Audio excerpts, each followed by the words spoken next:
What's going on, everyone? Welcome back. Today we've got our Week 14 NFL game picks, outright versus the spread, along with our locks of the week. If you guys enjoy, hit that like button, subscribe, but also give us a follow on Twitter at AllDayPigskin to continue interacting with us there, and better yet, see our thoughts on these games as we get closer to kickoff. But even more so, check us out online at alldaypigskin.com. Sign up for our free newsletter, which will give you guys early access to all of these picks before they go live. All those details in the description. But for now, let's get right into it. Before getting into our breakdowns, I want to give you guys a quick word from our sponsors at Overlay Fantasy Sports, who are taking DFS to a whole nother level. And I specifically want to highlight their matchup shop function, which is an absolute blast. In fact, we've been using it since the start of the NFL season because, let's face it, betting on the same old Team A versus Team B can get a little bit stale, a little bit boring. Well, that's not even close to being the case with the matchup shop of Overlay Fantasy, as it allows you to bet on individual player matchups, and it's super simple. Just pick whichever player you think will have the higher fantasy performance. And just like a regular bet would work, check out the spreads, do your research, and then win some money. You can bet on pretty much any single sport that you want, whether it's NFL, golf, MLB, etc. All those options are there.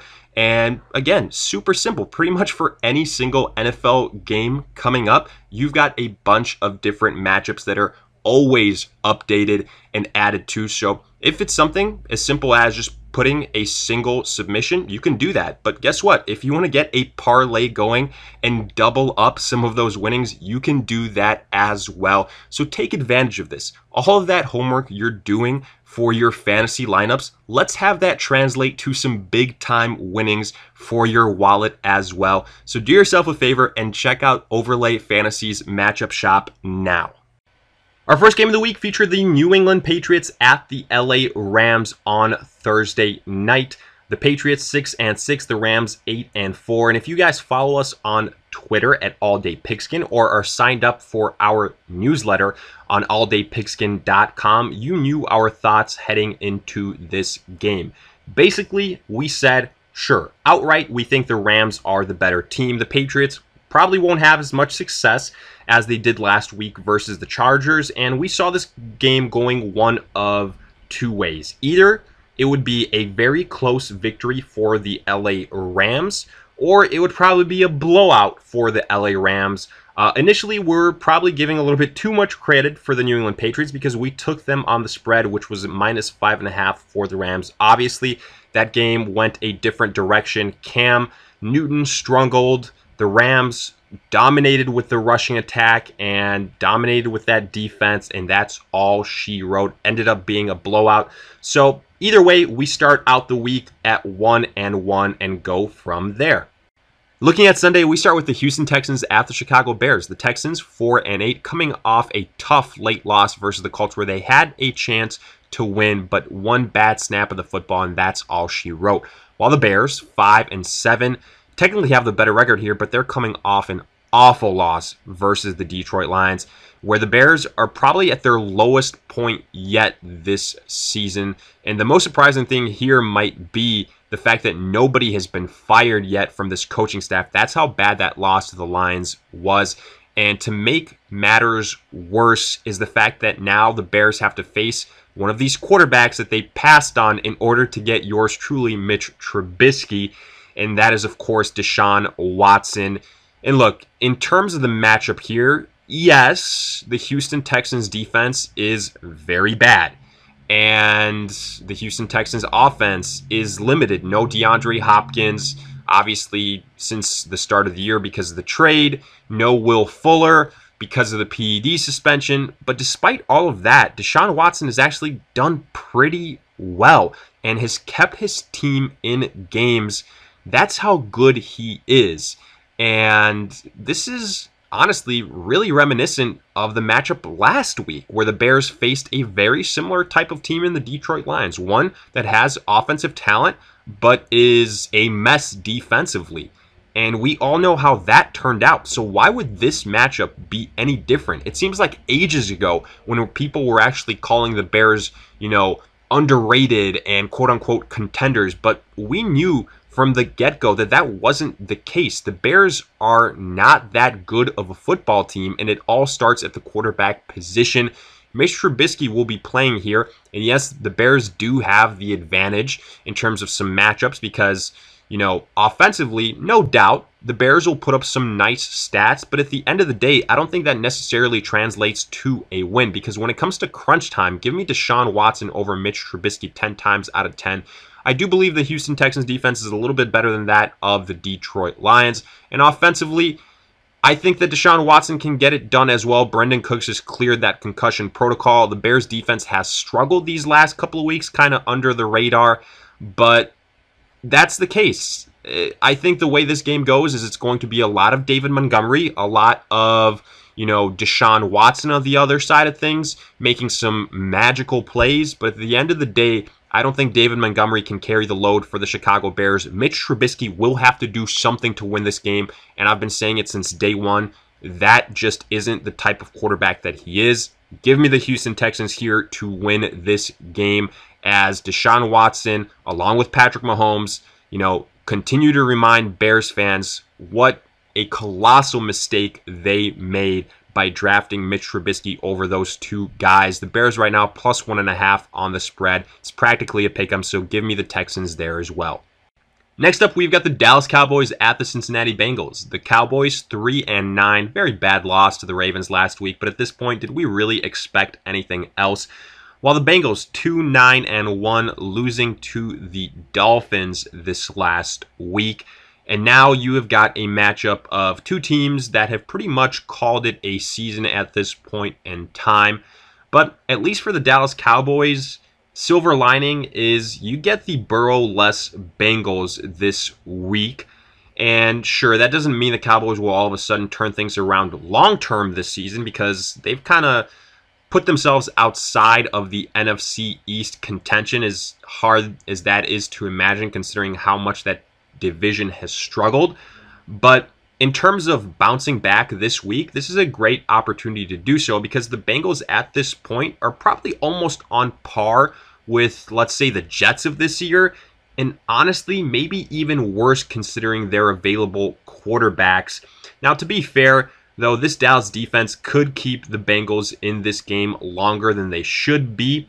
But at the end of the day, we do believe that the offensive talent for Dallas will win out. When you look at Andy Dalton, all those wide receivers, and Ezekiel Elliott, I expect a big game here from Ezekiel Elliott versus this helpless Cincinnati Bengals defense. Offensively, you know, sure, the Bengals have some nice weapons, but Andy Dalton has those guys beat. And if you're looking for a storyline here, this is the Andy Dalton revenge game. But all those things aside, give me the Dallas Cowboys outright. They are the more talented team offensively, and that's what this game will come down to. The spread right now, plus 3.5 for the Bengals. I think that number should be higher, all things considered. So for that reason, give me the Dallas Cowboys there as well. Moving on, we've got the Denver Broncos at the Carolina Panthers, a battle of two 4-8 teams. The Broncos coming off that loss versus the Kansas City Chiefs, while the Panthers are coming off their bye week, but weirdly enough, they're in a position to potentially be worse off than when they entered it. And that's because the presumed return of Christian McCaffrey will not actually be happening this week. And they've had two starting wide receivers, DJ Moore and Curtis Samuel, be placed on the COVID list. And all of a sudden, that limits the offensive weapons for the Carolina Panthers big time because now it's pretty much just Robbie Anderson at wide receiver and then Mike Davis at running back. There aren't any other proven weapons on this offense. So what are you going to get here? It's going to come down to, for the Denver Broncos, if Drew Lock can have a decent game and if the Denver Broncos defense can play up to its potential. So all in all here, I think this is going to be a closer game than some people expect. If the Panthers had all of their weapons, I would be much more comfortable taking them here. But right now, I think those absences are really going to level the playing fields here. I do expect a large dose of Melvin Gordon and Phillip Lindsay, knowing what the Panthers struggle with defensively. Now, I'm not expecting a huge game from Drew Lock just because I think the Broncos can get away with keeping this game close if he's just a game manager. It's going to come down to if Teddy Bridgewater and Mike Davis can save this Panthers offense. And I do tend to believe that Teddy Bridgewater has enough of an advantage over Drew Lock that the Panthers should be slightly, and I mean ever so slightly, practically a pick'em, favored in this game, because to me, the defenses are almost a wash, and if you're looking at any side having the slight advantage, I would probably go with the Broncos. The offenses, again, very close to a wash. The only area where I think the Panthers have the advantage there is the quarterback position. So to me, it's pretty much a coin flip of a game. I'm going to hedge my bets here. I will take the Panthers outright just because of that quarterback matchup, Bridgewater over Drew Lock. But on the spread, -3.5 for the Panthers. With all those absences, I will actually take the Denver Broncos on the spread because I don't think if the Panthers win that they will do it by all that much. Continuing on, we've got the Tennessee Titans at the Jacksonville Jaguars. Divisional clash here. The Titans 8-4. Tough loss versus the Browns last week, but when you go down by so much so early on, that's kind of the expected result. While the Jaguars 1-11 took that game versus the Vikings to overtime. Valiant effort from them, but ultimately lose. Kind of like we predicted, keep it close, but the better team ultimately wins. And don't be shocked if we see something similar here, because this is actually a rematch of a game that we saw all the way back in week 2 that you might be surprised was a lot closer than you might think. And look, we realize that the Titans are the much better team here, while the Jaguars, they're mostly looking forward to next year. But for the most part, the Jaguars have been competitive in the majority of their games this year. And making that even more impressive is the fact that it's been regardless of who they have at quarterback. And when you factor that this is also a divisional game and the Titans defense is banged up, we could expect that first and foremost, there's going to be a lot of points being scored here. And on top of that, as long as Mike Glennon doesn't implode, that's what we said last week, don't be surprised to see another one-score game here for the Jaguars, and I really do think they might be a sneaky good pick on the spread. And again, don't get it wrong, the Titans are still the team we like here, as the main thing is, even if Ryan Tannehill struggles for them, they still have enough other weapons to lean on offensively to get the job done, which I don't think is quite the case for the Jaguars. As great as James Robinson is, that's pretty much it. I don't like the pass catchers on the Jaguars as much as I do that of the Titans. And as bad as the Titans defense has been, I do think it's still a little bit better than that of the Jacksonville Jaguars. And Ryan Tannehill, advantage over Mike Glennon. So while I do like the Tennessee Titans outright, I do think that's a safe pick. The spread right now at +7.5 for the Jaguars. If that number continues to climb, and hell, even right now at what it is, I like the Jaguars there to keep this game close and, to kind of put pressure on the Titans through the entirety of the contest. Next, we've got the Kansas City Chiefs at the Miami Dolphins. The Chiefs 11-1 coming off a tough, hard-fought victory over the Broncos, while the Dolphins 8-4, similar situation for them as they took out the Cincinnati Bengals last week. And right now, even though both these teams record-wise are in a good position, we'd probably be hard-pressed to tell you that both sides are trending upwards because the Dolphins can't quite match their previous offensive success with Tua under center. And now, look, maybe it's a situation where Tua is less than 100%, but the fact is, as things stand right now, the Chiefs are the pick to make, at least outright for sure, because you're looking at two offenses. One that is scoring pretty much every single week at least 30 points, somewhere right around that range. And that has Patrick Mahomes, a quarterback that is not limited through the air with weapons like Tyreek Hill, Travis Kelce, Clyde Edwards-Helaire, versus Tua and the Dolphins, who, look, they've got some nice weapons, Myles Gaskin, Devontae Parker, but The thing that's holding them back here, weirdly enough, is Tua himself. And this offense, whether you want to admit it or not, had more kick to it when Ryan Fitzpatrick was under center. Now, sure, he might make a couple of more mistakes, but he also provided that higher ceiling in terms of scoring capability. So, while we're not saying the Dolphins can't surprise the Chiefs here and keep this game close for longer than expected, at some point in time, we anticipate that the Chiefs will pull away, and that margin, that lead, will be too large to overcome for Tua.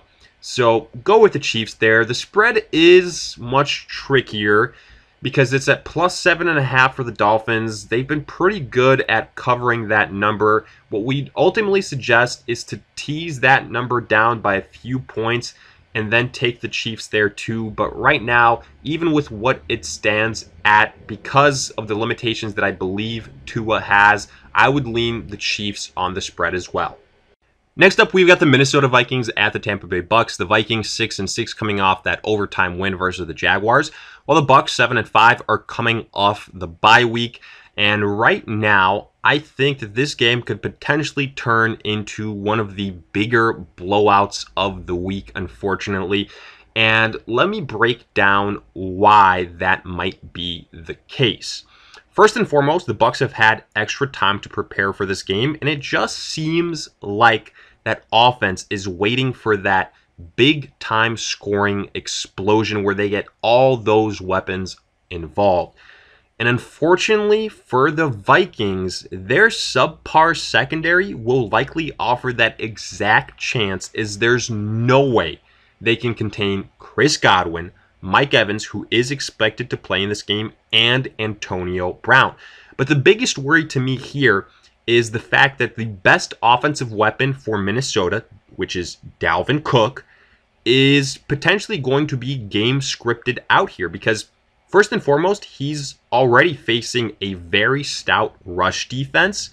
And if this game goes the way that we expect, which is the Minnesota Vikings not being able to stop the rushing attack or the passing attack of the Tampa Bay Bucks, and Tampa Bay going up in this game early, that means that the Vikings are going to have to abandon the rushing attack, and Dalvin Cook won't have the opportunities to take pressure off of Kirk Cousins and to really get his own game going in this matchup. And that is a problem for Minnesota offensively, because it's during those moments where Minnesota's game plan just becomes too predictable, and usually that's when Kirk Cousins struggles the most. Yes, I will admit there is the potential for a lot of points to be scored here because the Vikings will have to air it out, and the Tampa Bay Bucks seemingly won't be stopped by this Minnesota Vikings defense. But at the end of the day, I just don't think the Vikings can keep up pace scoring-wise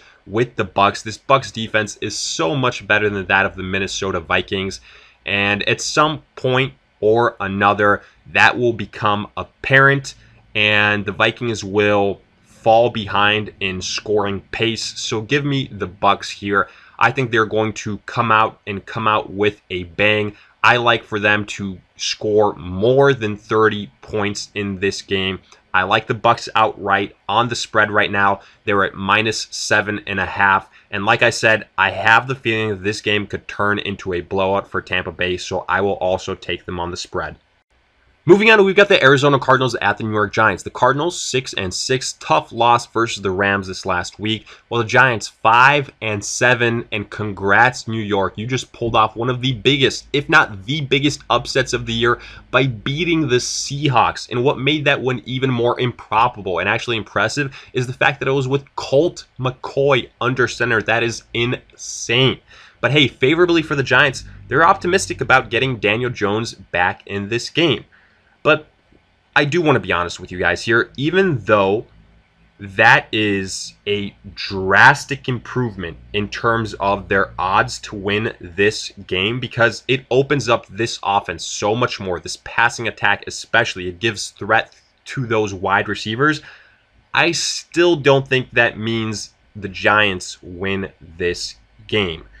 But look, on the other side, the Cardinals are spiraling a little bit, so there's opportunities here, no doubt about it. They're coming off yet another loss, and it's possible that Kyler Murray is still not 100%, which would explain some of those offensive struggles. Unfortunately for the Cardinals, this stingy Giants defense isn't exactly the best opponent to get back on track against, but that's exactly what will need to happen if they want to keep their playoff chances alive. So with all those things said, this is why we still like the Arizona Cardinals. Because, look, by all accounts, we could definitely see a very close game where both teams have opportunities to win late. But we favor the Cardinals because even with the return of Daniel Jones, the Giants quarterback will likely be limited in his own right, and that will limit some of his mobility that he relies on so much. That's going to have a trickle-down effect for this offense, and that is what worries us for that reason. Because, you know, Daniel Jones probably won't be 100% yet himself. If it was a couple weeks removed from that injury, I'd be looking at this game a little bit differently. But since it's so recent, I'm going with the Arizona Cardinals here. I don't think it'll be pretty. I don't think it will be a blowout or anything like that, and the Giants will make them sweat this one out, but I'm going with the Cardinals outright. Right now, the spread for the Giants at +2.5. I feel like it's low enough, so we're treating this game as a pick'em. Take the Cardinals there as well. Next up, we've got the Indianapolis Colts at the Las Vegas Raiders. The Colts 8-4, probably got a little bit lucky last week versus the Houston Texans, but sometimes it's better to be lucky than good. While the Raiders 7-5, talk about narrowly avoiding disaster. The Raiders did just that by managing to beat the Jets of all teams, in the final seconds of their game. And it's, again, these type of performances that make us doubt the record of the Raiders and question their abilities versus upper echelon teams. Now, to be fair, the Colts aren't elite either, but they are a bit more consistent on the season and face a friendly defensive matchup in this game.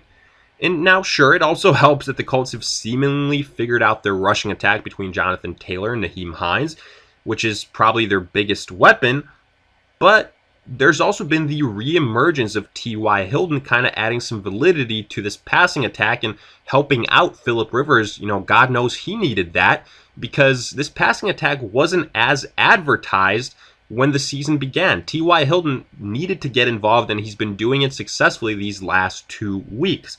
On the flip side, the Raiders continue to see inconsistencies from players not named Darren Waller, and their rushing attack isn't at 100% either, with Josh Jacobs in jeopardy to miss another game.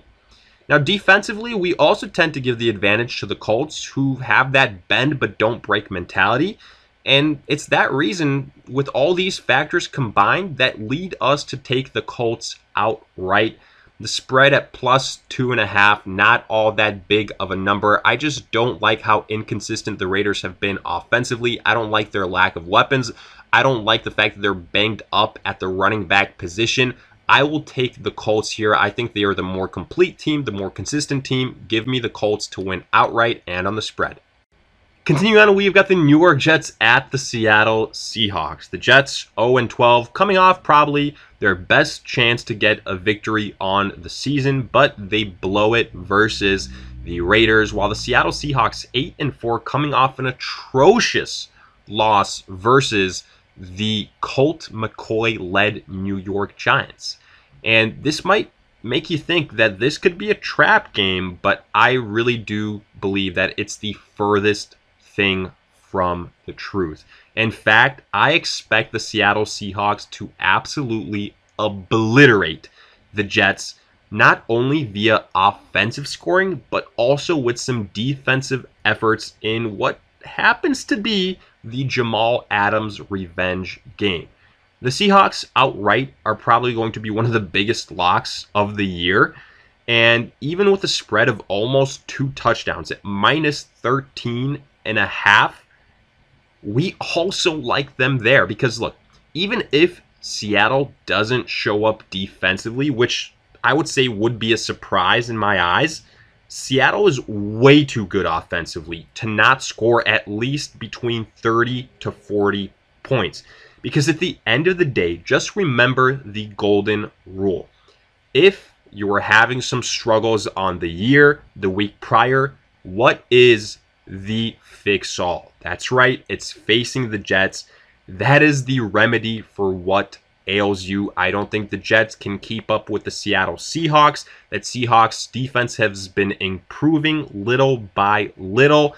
And I expect Russell Wilson, DK Metcalf, Chris Carson, and Tyler Lockett to all have field days here. I am hammering the Seattle Seahawks in this game.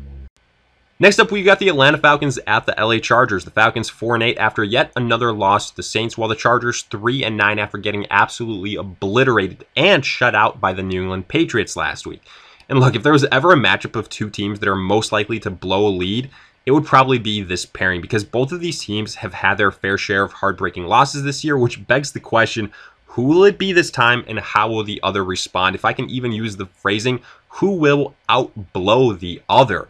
But look, in all seriousness, this game actually does have some high scoring potential, but not as much as it did a couple of days ago, because one big thing has changed. The status of Julio Jones. He will miss this game with that nagging hamstring yet again.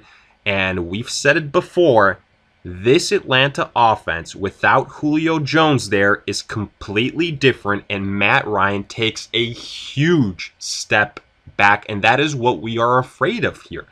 Now, sure, I still anticipate a good amount of points to be put up here because, both teams, like I said, air it out, and neither one of these defenses really do all that much about it. But at the same time, you should realize the Chargers are coming off their worst offensive game with Herbert under center, but this Falcons defense is a far cry away from that Patriots defense that the Chargers faced last week.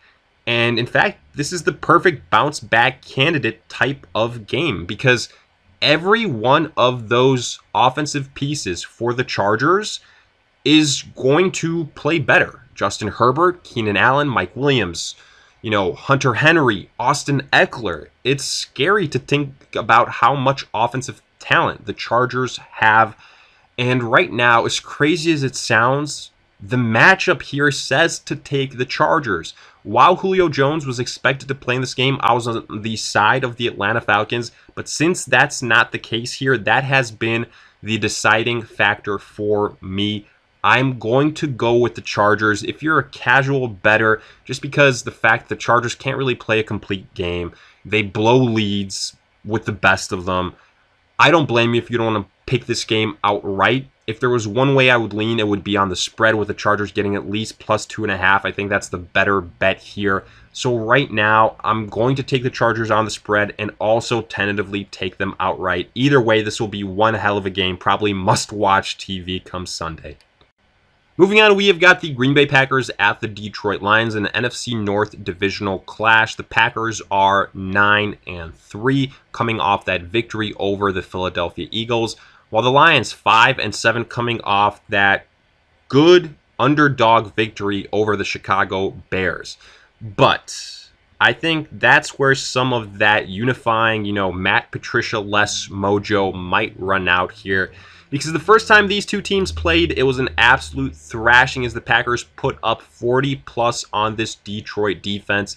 And in all honesty, it could happen again. And honestly, when you look at the main differences, other than the fact that Matt Patricia isn't there, the Lions, what has changed for them? Kenny Golladay still not expected to play. Offensively, sure, DeAndre Swift has emerged, and I expect him to have a successful outing versus this Green Bay Packers defense, but he's also been dealing with a concussion. He might not get as much usage as we had seen the couple of weeks prior. And the biggest thing here is that this Detroit Lions defense hasn't improved. No, in fact, it's probably gotten worse. And the first time these two teams played, Aaron Jones had an absolute monster game. And I anticipate that'll be the case here yet again, because this is the worst rush defense in the NFL, the Detroit Lions, whether it's Aaron Jones, Jamal Williams, whoever the hell it is.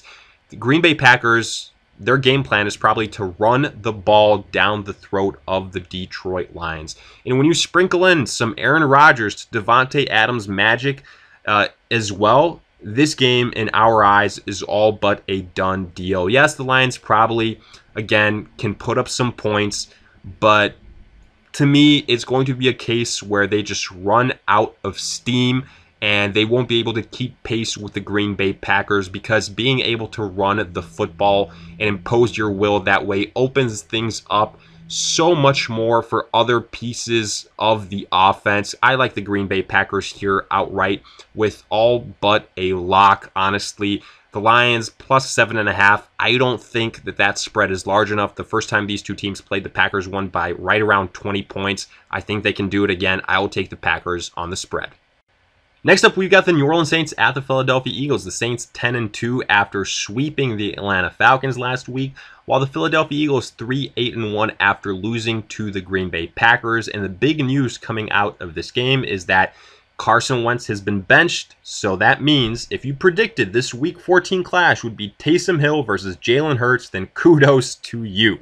But what this really means is that it's probably going to be a very low-scoring game, because the best bet here might be to take the under on the point total. And the reason for this is that this is probably the best defense Hill has faced since taking over for Breeze, and Hurts making his debut versus the Saints is an absolute nightmare scenario.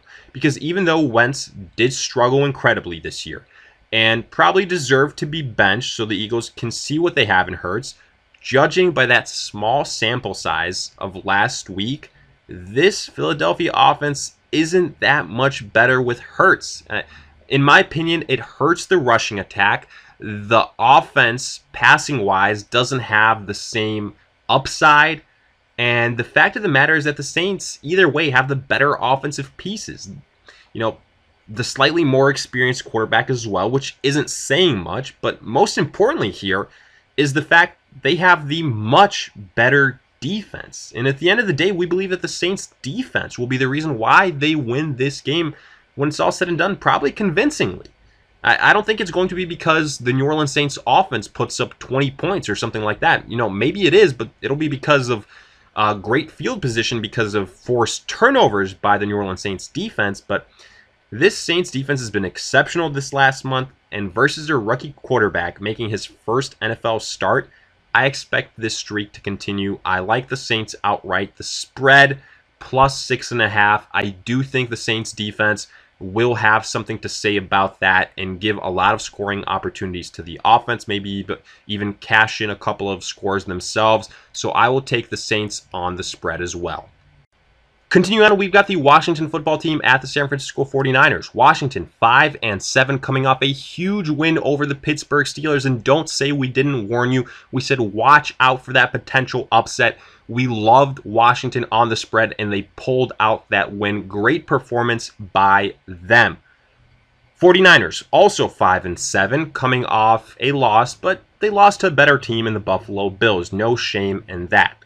What's worth mentioning here is in the process of beating the Steelers last week, Washington lost its star running back Antonio Gibson for the time being, and that's a big loss for an offense that wasn't scoring a lot of points to begin with. And now facing a San Francisco defense that's also capable of keeping games low scoring, this might be the lowest scoring game of the week, period. Offensively, we don't see much opportunities for success for the 49ers, as Washington is stout versus the run, which means that Nick Mullins will have to beat them through the air, and that's going to be easier said than done. In instances like this, where the final score could be 20-17, we tend to go with a team that has the better defense and the better quarterback who limits mistakes, which, in our opinion, would be Washington and Alex Smith in both cases. So for that reason, even though the 49ers are favorites, which is a little bit surprising at -3.5, we are taking Washington outright and obviously also on the spread. Getting to Sunday Night Football, we've got the Pittsburgh Steelers at the Buffalo Bills. The Steelers 11-1, coming off their first loss of the season. That perfect record is no more. But if you guys listen to us, you knew that shouldn't be a shock to anybody. While the Bills 9-3, coming off a really nice win over the 49ers. And the storyline here will probably be the Steelers having to focus on putting their first loss of the season behind them and versus a very good team in the Bills. But that's going to be easier said than done, though, since the Bills have the offensive talent to compete with anyone, especially when Josh Allen is on his A game like we saw last week. The problem, however, is that the Steelers pose probably the toughest defensive test Allen has faced all year long, and we tend to believe that the Bills will face some offensive struggles here. It won't be as easy as it was versus the 49ers. On the flip side, this is also a much easier defensive matchup for the Steelers compared to Washington last week, which should mean a good opportunity for an offensive rebound on their end. Also, expect the Steelers' rushing attack and the offensive line in general to get a little bit of a boost here. Pouncey at the center position is expected to return, along with James Conner as well. And even though the rushing attack hasn't been getting it done, Conner is still their best bet at that position. And as things stand right now, look, we'll be fair, we expect a very competitive game here that won't be a blowout one way or the other, but we give the advantage to the team with the better matchups. And on both sides of the football, that is the Steelers. I like Pittsburgh outright in a bounce back effort here. The Bills are actually favored at -2.5, so I'm taking the Steelers there as well. And finally, getting to Monday Night Football, we've got the Baltimore Ravens at the Cleveland Browns. Divisional clash here. The Ravens 7-5 took care of business versus the Cowboys, while the Browns 9-3 came out to a large lead versus the Titans and never looked back, as they were also winners. But what sticks out here is that the Browns are the home team. They have 2 more wins than the Ravens, yet, strangely, we see a home team, again, with 2 more wins than their opponent, as an underdog this late in the year. But actually, we tend to agree with the betting public here because the Browns are at +1.5. But they still strike us as a team that isn't as good as their record. While the Ravens are starting to trend up as they're getting healthier at the right time.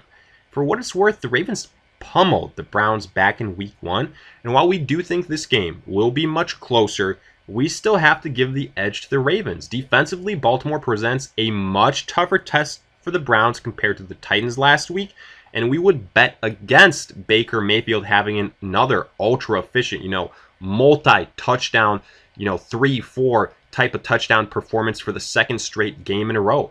And we do realize that this is a divisional game where weird things happen, but at the end of the day, we view the Ravens as the more capable team.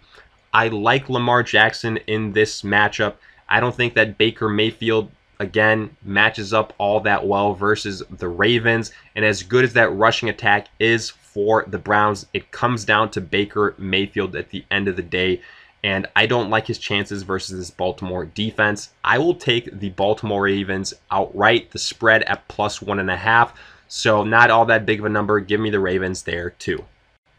So with that, we wrap up our pick'ems. Now looking at our locks of the week, we start with the Dallas Cowboys at the Cincinnati Bengals.